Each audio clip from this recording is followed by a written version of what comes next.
Hi hello good morning. Welcome back to my channel. Today క్లాస్లో మనం Hindi grammar సర్వనామం గురించి చెప్పుకుందాం. ఓకే, హిందీ సర్వనామం అంటే ఏంటి అంటే ఇంగ్లీష్లో అయితే ప్రనౌన్ అంటాము. ఓకే, తెలుగులో అయితే సర్వనామము అంటాము అనమాట. సో అసలు ఈ సర్వనామం దేనికి ఉపయోగిస్తాము, ఏ విధంగా మనకి యూజ్ అవుతుంది?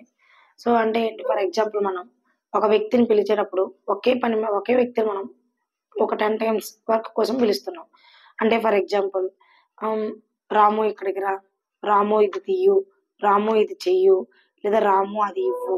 అంటే ఒకే వ్యక్తిని 10 సార్లు మనం పిలిచే బదులు ఏంటంటే ఆ నేమ్ ప్లేస్లో మనం ఏదైనా ఒకటి రీప్లేస్ చేసి, ఒక్కరినే కదా మనం మతలబ్ అంటే నెంబర్ ఆఫ్ టైమ్స్ పిలుస్తున్నాం కాబట్టి, సో మనం ఆ నేమ్ ప్లేస్లో రీప్లేస్ చేసే వర్డ్స్ని మనం సర్వనామం కింద చెప్పుకుంటాం అనమాట.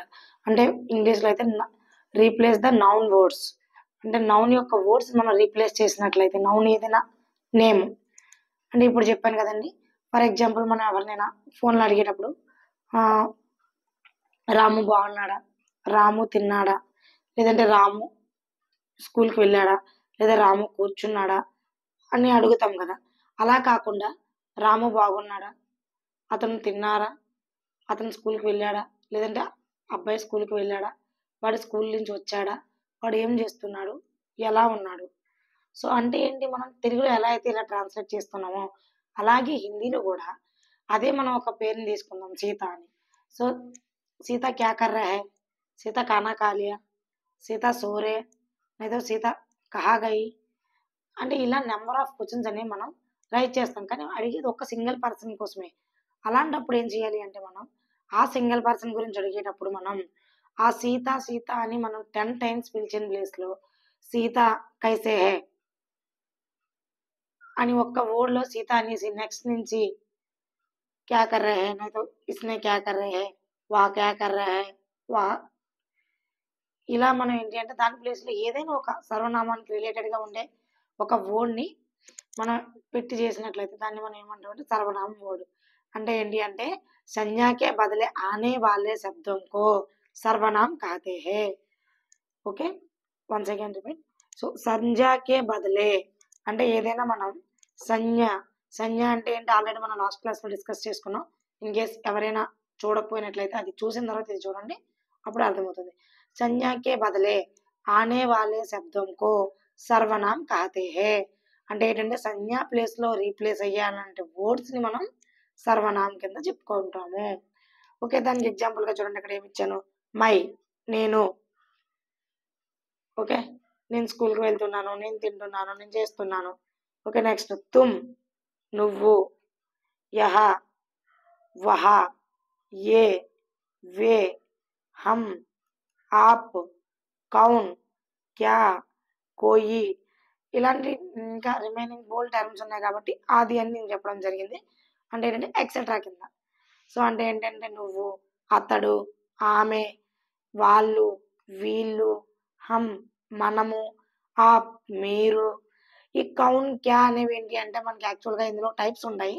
అది ఎక్కడ యూజ్ చేస్తాం అనేది మీకు ఇంట్రాగేటివ్ దగ్గర అవి ఎలా యూజ్ చేయాలి అనేది మీకు అక్కడ ఎక్స్ప్లెయిన్ చేస్తాను, ఈ టైప్స్ ఎక్స్ప్లెయిన్ చేసేటప్పుడు. ఓకే, ఇంకొకసారి రిపీట్ చేస్తానండి సర్వనామాన్ని. సంజ్ఞాకే బదలే ఆనే వాలే శబ్దంకో సర్వనామ్ कहते हैं. అంటే ఏంటంటే సంజ్ఞా ప్లేస్లో రీప్లేస్ చేసే వాటిని సర్వనామం అంటాము. సో ఇవి మనకి 6 టైప్స్గా ఉంటాయండి.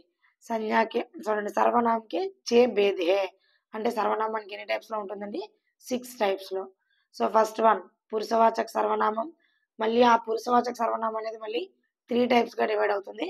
ఉత్తమ పురుషవాచక సర్వనామం, మధ్యం పురుషవాచక సర్వనామం, అన్య పురుషవాచక సర్వనామం.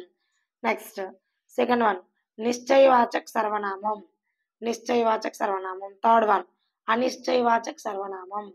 ఫోర్త్ వన్ సంబంధవాచక సర్వనామం.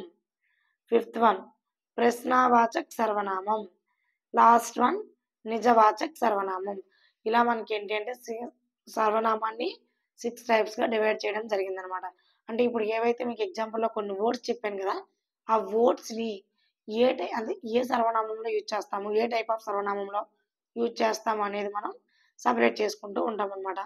ఓకే, యాక్చువల్గా ఇది వరకు పేపర్స్లో అయితే ఏంటంటే జస్ట్ ఐడెంటిఫై ద సర్వనామం అని మాత్రమే వచ్చేది.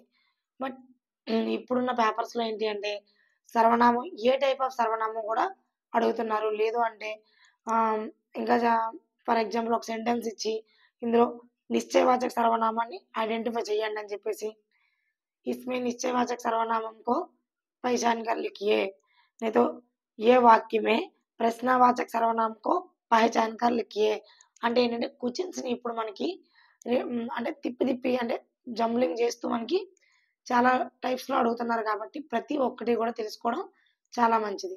ఓకే. ఇది మీకు సర్వనామం గురించి. So, pronoun. సో, ఈ సర్వనామంలో ఉండే టైప్స్ గురించి నెక్స్ట్ క్లాస్‌లో మీకు ఎక్స్‌ప్లెయిన్ చేస్తాను. ఐ హోప్ అందరికి అర్థమైంది అనుకుంటున్నాను. Thank you for all.